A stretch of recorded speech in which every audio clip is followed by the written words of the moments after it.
आज की इस वीडियो में हम लोग क्लास 9th में पढ़ेंगे।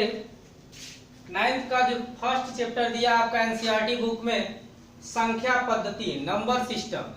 तो नंबर सिस्टम में देखिए, पहले चैप्टर को पढ़ने से पहले जब एक्सरसाइज हम करने जाएंगे उससे पहले हमें कुछ इम्पोर्टेंट जो डिफिनेशन है उनको समझ लेना है। अगर इम्पोर्टेंट डिफिनेशन को आप समझेंगे तो एक्सरसाइज करने में आपको कोई प्रॉब्लम नहीं होगी। तो सबसे पहले नंबर पे हम देखते हैं प्राकृतिक संख्या यानी नेचुरल नंबर। प्राकृतिक संख्याएं होती क्या है, किन्हें हम प्राकृतिक संख्याएं कहते हैं? तो जितने भी काउंटिंग नंबर होते हैं यानी जिनको हम गिनते हैं, जैसे 1, 2, 3 डैश डैश डैश, ये अनंत तक जितनी संख्याओं को आप गिन सकते हैं उन सभी संख्याओं को हम प्राकृतिक संख्याएं कहते हैं। बात समझ में आ गई? जिन संख्याओं को हम गिनते हैं, गिनने में प्रयोग करते हैं, वो भी धनात्मक संख्याओं को ध्यान देंगे। कभी कभी -2 लिखा रहता है तो -2 को हम प्राकृतिक संख्या के रूप में नहीं लेंगे। जितनी भी धनात्मक संख्याएं हैं और जो 1 से शुरू होकर के जिनको हम काउंट करते हैं वह संख्याएं प्राकृतिक संख्याएं कहलाती है। पूर्ण संख्या क्या होती है? जितनी भी प्राकृतिक संख्याएं होती हैं उन सबको और उसके साथ 0 को ले लिया जाए, यानी 0 से लेकर के 1, 2, 3, 4 डैश डैश डैश, इसको भी जहां तक आप गिन सकते हैं वो सभी क्या होती हैं? पूर्ण संख्याएं होती हैं। समझ में आ गया? यानी 0 और जितनी भी प्राकृतिक संख्याएं आप लिए हैं, 1, 2, 3, 4, 5, जहां तक आप काउंटिंग कर सकते हैं, गिन सकते हैं, उन सबको एक साथ लेकर के हम क्या बोलते हैं? पूर्ण संख्या कहते हैं। और इसे कभी भी आप नोट करेंगे तो W से नोट करेंगे। होल नंबर को हम W से नोट करते हैं, प्राकृतिक संख्या को। और नेचुरल नंबर को हम किससे नोट करते हैं? N से नोट करते हैं। अब इसके बाद देखिए पूर्णांक। पूर्णांक क्या होता है? इंटीजर्स।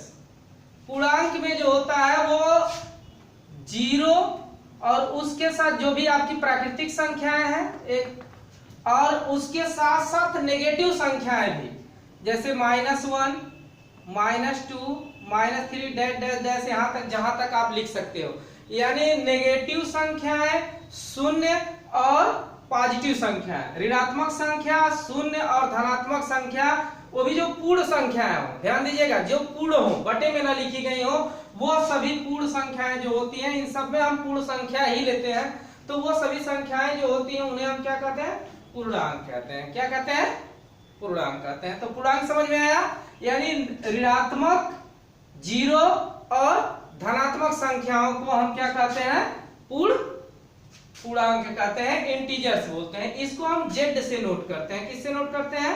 Z से। कभी भी आप देखेंगे तो इसे Z अल्फाबेट से नोट करते हैं। Z अल्फाबेट से नोट क्यों करते हैं इसके लिए भी आपको मैं बता दूं, क्योंकि पूर्णांक इंटीजर्स जो होता है वो जर्मन शब्द जेहलिन, यानी जर्मन शब्द जो होता है वो जेहलिन यानी जेहलिन शब्द से बना है, इसलिए इसे हम किससे नोट करते हैं? Z से नोट करते हैं। फिलहाल आपको इसके नाम से विशेष लेना देना नहीं है, लेकिन आप याद रखेंगे तो आपको कभी कभी जरूरत पड़ सकती है। कुछ लोग पूछ सकते हैं कि पूर्णांक को इंग्लिश में इंटीजर्स बोलते हैं तो फिर इसे Z से हम क्यों नोट करते हैं? क्योंकि ये एक लैटिन शब्द है जिसको हम लैटिन भाषा में जेहलिन बोलते हैं, इसलिए इसके Z पहले अक्षर से लेने की वजह से इसे हम Z से नोट करते हैं। अभाज्य संख्याएं देखिए क्या होती है? प्राइम नंबर क्या होता है? अभाज्य संख्या यानी नाम से ही कंफर्म है, अभाज्य यानी जो भाज्य विभाजित न हो, वो भी किसके? सेल्फ और 1 के अलावा। जैसे मान लीजिए अगर हमने 2 को लिखा तो 2 में केवल किससे आप भाग दे सकते हैं? या तो 2 से यह कैंसिल होगा, या तो इसका फैक्टर 1 होगा, या तो 1 हो या तो 2। इसके अलावा किसी और अंक से यह नहीं कटेगा। 3 को भी आप ले लीजिए, या तो यह 1 से 3 करने 3 होता है, या तो 3 से, यानी जिसका फैक्टर केवल 1 और स्वयं वह संख्या होती हो। जैसे मान लीजिए 11 को ही ले लीजिए, 11 है अगर, तो 11 किससे? किसी और संख्या से या कटेगा, कैंसिल होगा, भाग जाएगा? नहीं जाएगा। केवल या तो 1 से इसमें आप भाग कर सकते हैं, या तो इसमें 11 से ही भाग कर सकते हैं। तो इस तरह से बहुत सारी संख्याएं आएंगी। आपका 17 आ जाएगा, फिर उसके बाद 19 आ जाएगा, 19 हो जाएगा, 23 हो जाएगा, 27 हो जाएगा, 29 हो जाएगा। हाँ, कुछ कभी कभी ये मत ले लीजिएगा, विषम संख्या को कुछ लोग समझ लेते हैं, जैसे कि मान लीजिए 9 को हमने ले लिया, 9 को, तो विषम संख्या में आएगा, ये अभाज्य संख्या नहीं होगी। क्यों? क्योंकि 9 को अगर देखिए तो 9 तो एक से सब संख्याएं कटती है, सब में एक कॉमन होता है। तो इसके अलावा देखिए 9 से कटेगा, 9 का 9, इसके अलावा भी यह 3 से कैंसिल हो जाएगा। क्यों? क्योंकि 3 त्रिके 9 होता, तो इस तरह की संख्या या 3 से भी कट जाएगी, तो इस संख्या को हम अभाज्य संख्या के रूप में नहीं रखेंगे। यह कौन सी संख्या होगी? यह विषम संख्या इसको कह सकते हो, लेकिन अभाज्य नहीं कह सकते हो। अभाज्य संख्या स्वयं के अलावा, एक के अलावा किसी और संख्या से नहीं कटेगी। अब देखिए भाज्य संख्याएं क्या होती है। अभाज्य संख्या का उल्टा, इसमें था कि वह संख्या जो स्वयं के अलावा, स्वयं या एक के अलावा किसी और से न कटे, उसे हम क्या कहते थे? अभाज्य संख्या। भाज्य संख्या क्या होगी? जो स्वयं और एक के अलावा भी किसी और संख्या से कट जाए। जैसे कि मान लीजिए अगर आपने 9 को, जैसे अभी 9 आपको एग्जांपल के रूप में हमने समझाया, 9 को ही ले लिया, तो 9 क्या होगा? 1 से भी कटेगा, 9 एक 9 भी होगा, और 3 त्रिके 9 भी होगा, यानी 3 से भी कट जाएगा ये, 3 त्रिके 9, 9 एक 9, और 1 से 9 तो 1 तो सब में कॉमन होता ही है। तो 3 एक्स्ट्रा, इन दोनों के अलावा 9 और 1 के अलावा भी यह किससे कैंसिल हो गया? 3 से इसकी डिवाइड हो गया, 3 से इसमें भाग चला जाएगा, इसलिए यह संख्या जो होगी वो भाज्य संख्या नहीं कहलाए, सॉरी, इसलिए यह संख्या भाज्य संख्या कहलाएगी। कुछ और अंक एग्जांपल ले लेते हैं, जैसे मान लीजिए 15 ले लिया हमने, तो 15 क्या होगा? 15 1 से भी कटेगा, 15 एक 15 भी होगा, और 15 को भाग देंगे तो 5 से ही कटेगा, 5 तिहाई 15 हो जाएगा, 3 से भी भाग देंगे तो 3 पचे 15 हो जाएगा। तो स्वयं और एक के अलावा यह संख्या 5 से भी कट जा रही है और 3 से भी कट जा रही है, तो यह संख्या क्या हो गई? भाज्य संख्या हो गई। सीधे सीधे आपको याद रखना है कि जो संख्या स्वयं के अलावा किसी और से ना कटे, एक तो कॉमन उसमें होता ही है, वह संख्या अभाज्य कहलाती है, और जिसमें आप स्वयं के अलावा भी किसी और संख्या से वो कट जाता हो, एक को छोड़ करके, तो वह संख्या है भाज्य संख्या कहलाती है। यह बात आप ध्यान रखेंगे। इसके बाद देखिए, अब देखिए परिमेय संख्या। परिमेय संख्या क्या होती है? यहां से आपका काफी इंपॉर्टेंट हो जाता है। ये भी चीजें आपको जानकारी आपके लिए जरूरी है, लेकिन आपके चैप्टर में जो मिलेगा, यहीं से आगे जो पढ़ेंगे हम, वो ज्यादा मिलेगा आपको। तो देखिए परिमेय संख्याएं क्या होती है। परिमेय संख्या है वह संख्या जिसको हम p/q के फॉर्म में लिख सकते हैं। किसमें? p/q के फॉर्म। अब आप कहेंगे कि ये p और q क्या है, तो p और q नहीं, केवल आप a/b भी लिख सकते हैं। यानी सीधे सीधे शब्दों में जिस संख्या को बटे के रूप में, फ्रैक्शनल फॉर्म के रूप में लिखी जा सके, वह संख्या क्या कहलाती है? परिमेय संख्याएं कहलाती हैं। जैसे 2 के बटे, यह संख्या क्या हो गई? परिमेय संख्या हो गई। अच्छा, अब मान लीजिए अगर 5 ही लिख दिया गया, कुछ लोग कहेंगे भाई बटे में तो इसके नहीं लिखा सर, तो ये परिमेय संख्या होगी या नहीं होगी? तो कोई संख्या अगर मान लीजिए 5 या लिखी गई है, तो किसी भी संख्या के बटे, जैसे अभी पहले हमने बताया आपको अभाज्य संख्या में कि 1 जो होता है वो सभी संख्याओं में कॉमन होता है, वैसे ही 1 से अगर किसी संख्या में आप भाग देते हैं तो उसकी वैल्यू वही रह जाती है। अगर 5 है तो 5/1 लिख सकते हैं।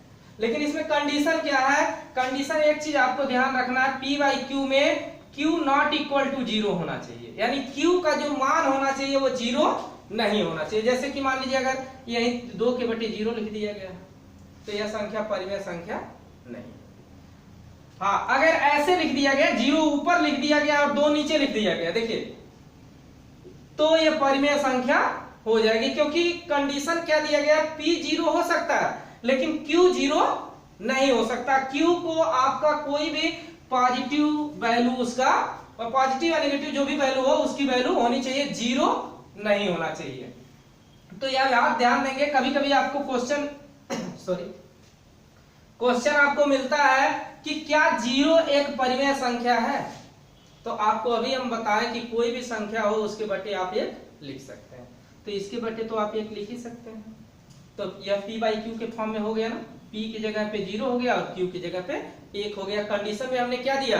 q नॉट इक्वल टू 0, यानी q 0 के बराबर नहीं होना चाहिए। तो परिमेय संख्या समझ में आया? जिस भी संख्या को हम बटे में लिख सके, जितनी भी संख्याएं बटे के रूप में हो, वो सभी संख्याएं क्या होती हैं? परिमेय संख्या। अपरिमेय संख्या क्या होती है? अपरिमेय संख्या ठीक इसी का उल्टा, जिसको परिमेय संख्याओं के रूप में ना लिखा, बटे के रूप में ना लिखा जा सके। तो इस तरह की संख्याएं देखिए, जानने के लिए आपको ज्यादा कुछ नहीं समझना है। जो भी संख्या रूट में दी गई हो, जैसे रूट में 2 हो, रूट में 3 हो, लेकिन एक चीज ध्यान दीजिएगा आप कि रूट में अगर 4 हो जाए, रूट में क्या हो जाए? 4 हो जाए, तो रूट में 4 की वैल्यू क्या होती है? इसका वर्गमूल 2 होता है। तो ऐसी संख्या जिसका वर्गमूल जो हो वह क्या हो? पूर्णांक संख्या, मतलब पूर्ण रूप पूर्णांक संख्या के रूप में ना हो, वह संख्या क्या कहलाती है? उस संख्या को आप निकाल देंगे। रूट वाले में ध्यान दीजिएगा, नहीं तो कहीं अगर रूट में 4 लिखा हो तो आप इसको अपरिमेय संख्या मत कह दीजिएगा, क्योंकि यह परिमेय संख्या होता है। अगर रूट में 7 लिखा है तो यह भी क्या है? अपरिमेय संख्या है, क्योंकि इसका जो वर्गमूल निकल करके आएगा वह पूर्ण संख्या नहीं होगी। आप पाई लिख लीजिए, तो पाई भी क्या है? यह भी क्या है? एक अपरिमेय संख्या है। कभी कभी कंफ्यूजन आपके मन में हो सकता है, सर इसमें तो इसको तो हम 22/7 लिखते हैं, लेकिन यह 22/7 आप भी जानते हैं कि इसका पूर्ण मान नहीं होता है। ऐसा नहीं होता कि यह इसका पूर्ण वैल्यू होता है। तो इसलिए इस संख्या को हम क्या कर देंगे? इस संख्या को हम अपरिमेय संख्या कहेंगे। तो अपरिमेय संख्या समझ में आ गई। परिमेय संख्या लास्ट में देख लीजिए, संख्याओं में क्या है? वास्तविक संख्या है। वास्तविक संख्या है, वास्तविक संख्या यानी रियल नंबर। तो जितनी संख्या अभी आप पढ़े वो सारी संख्याएं क्या होती हैं? सभी संख्याओं को हम क्या कहते हैं? वास्तविक संख्याएं कहते हैं। रियल नंबर को आर से नोट करते हैं। और जितनी भी संख्याएं होती हैं वो सभी संख्याएं क्या होती हैं? वास्तविक संख्याएं कहलाती हैं। चाहे वो बटे में लिखी गई हो, चाहे वो माइनस में लिखी गई हो, चाहे प्लस में लिखी गई हो, या दशमलव में लिखी गई हो, सभी संख्याएं कौन सी संख्याएं कहलाती हैं? वास्तविक संख्याएं कहलाती हैं। इसके बाद हम लोग पढ़ेंगे वास्तविक संख्याओं का दशमलव प्रसार। यानी जो वास्तविक संख्याएं आपने पढ़ा उसका दशमलव प्रसार किस प्रकार से होता है। तो देखिए, वास्तविक संख्याओं का जो दशमलव प्रसार होता है वो 3 तरह का होता है। पहला शांत, दूसरा अनवासनी आवर्ती यानी अशांत आवर्ती, दूसरा अनवसानी अनावर्ती यानी अशांत अनावर्ती। तो सबसे पहले हम देखते हैं कि इसका जो वैल्यू होता है शांत। वास्तविक संख्याओं का दशमलव प्रसार में जो शांत प्रसार होता है वो क्या होता है? यानी ऐसी संख्याएं जिसमें आप जब भाग देते हैं तो उसका जो वैल्यू आए, यानी उसका जो शेषफल आए वो 0 हो जाए। यानी कोई भी संख्या जब आप भाग कर रहे हो और शेषफल 0 हो जाता हो तो उस तरह का मान जो कहलाता है वो शांत, उस तरह का जो दशमलव प्रसार कहलाता है वो शांत दशमलव प्रसार कहलाता है। अब देख लीजिए, जैसे कि अगर हमने कोई, जैसे मान लीजिए 4 के बटे अगर हमने 5 लिया 4/5, इसका मतलब क्या हुआ कि आप 4 में भाग कर रहे हैं किससे? 5 से। तो 4 में 5 से भाग जाएगा नहीं, तो आप दशमलव लगाएंगे। जैसे ही दशमलव लगाएंगे यहाँ 0 बढ़ जाएगा, ये तो आप जानते होंगे इतना। अब 5 का अगर 8 बार पहाड़ा पढ़ते हैं या 5 का 8 बार टेबल पढ़ते हैं तो 8 पचे क्या हो जाता है? 40। पूरा पूरा कट गया, यानी इसमें से पूरा जो शेषफल मिला वो क्या मिल गया आपको? 0 मिल गया। तो जब शेषफल आपको 0 मिल जाएगा तो वह शांत दशमलव प्रसार कहलाएगा। और भी एग्जाम्पल आप देख सकते हैं, बहुत सारे एग्जाम्पल्स हैं। जैसे कि मान लीजिए आप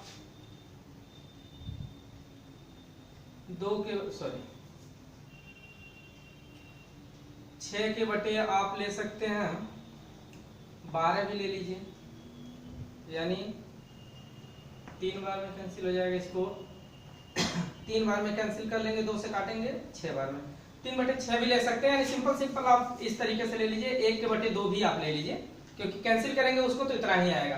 तो 1 के बटे 2 है, यानी 1 में आप अगर 2 से भाग देते हैं, 1 में अगर आप 2 से भाग देते हैं तो दशमलव लगाएंगे, 0 बढ़ेगा, 2 पचे 10, ये पूरा पूरा कैंसिल हो गया, यानी शेषफल जो मिल गया 0। तो जिस कंडीशन में पूरा जो शेषफल मिलता हो वो शून्य मिल जाता हो तो वह क्या कहलाता है, शांत दशमलव प्रसार। इसके लिए आप लिख लेंगे शेषफल जो आएगा वो बराबर 0।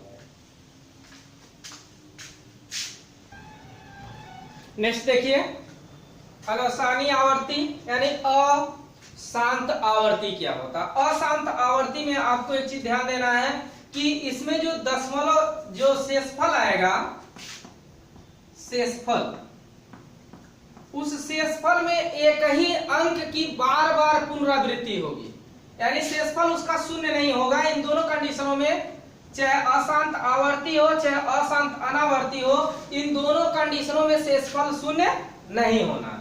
शेषफल शून्य नहीं होगा, शेषफल कुछ ना कुछ होगा, लेकिन उसमें एक चीज, इन दोनों में अंतर क्या होता है, इसमें जो होता है अशांत आवर्ती में यानी शेषफल एक ही अंक बार बार आता है। जैसे कि मान लीजिए अगर आपको यहाँ 20 ले लीजिए, 20/20 को डिवाइड कर दीजिए आप 6 से, यानी 20 में अगर 6 से भाग देते हैं तो 20 में आप अगर 6 से भाग देंगे तो देखिए 6 त्रिके 18 हो गया, फिर आप इसको माइनस करेंगे 2 आ जाएगा, दशमलव लगाएंगे, फिर 0 तो ऑटोमेटिक बढ़ते ही जाना है इसमें। जैसे आप दशमलव लगाए 0 बढ़ा और 0 बार बार आप बढ़ाते चले जाएंगे, फिर 6 त्रिके 18, फिर 2 आ जाएगा, फिर 6 त्रिके 18 आप करेंगे तो ये बार बार 3 की पुनरावृत्ति होती जाएगी।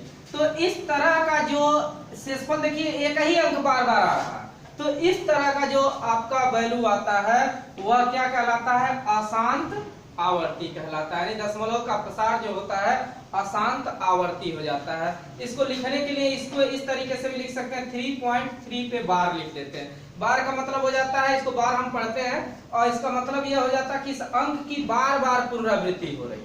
तो इस तरह के बहुत सारे एग्जाम्पल आपको मिलेंगे जिसमें एक ही तरह के अंकों का बार बार पुनरावृत्ति होगा, वह क्या कहलाएगा, अशांत आवर्ती कहलाएगा।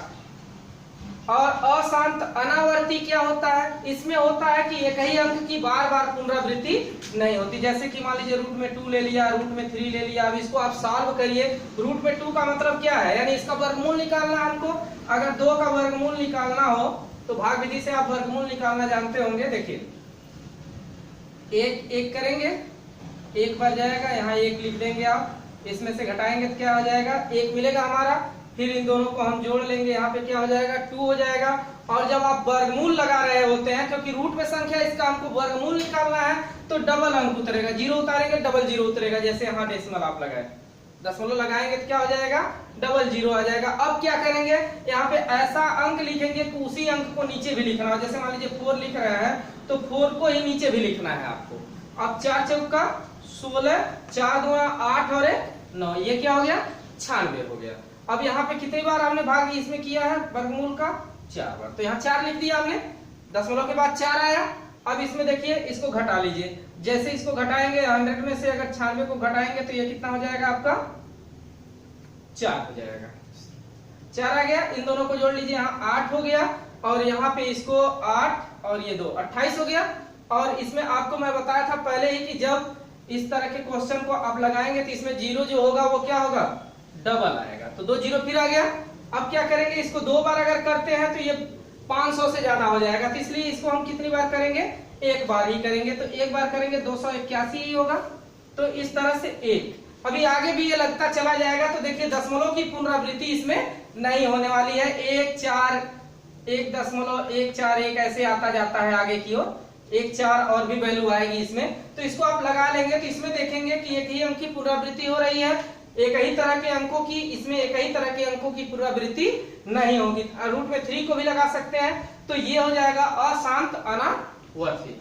अब ये जो हमारा बेसिक कॉन्सेप्ट था इसमें, उसको आपने समझ लिया है। अब इसके बाद नेक्स्ट वीडियो जो आपको मिलेगी वो एक्सरसाइज मिलेगी, एक्सरसाइज चैप्टर 1 का एक्सरसाइज 1.1, फिर एक्सरसाइज 1.2, यानी सीरियल से सभी क्वेश्चन को हम लोग सॉल्व करते हुए चलेंगे।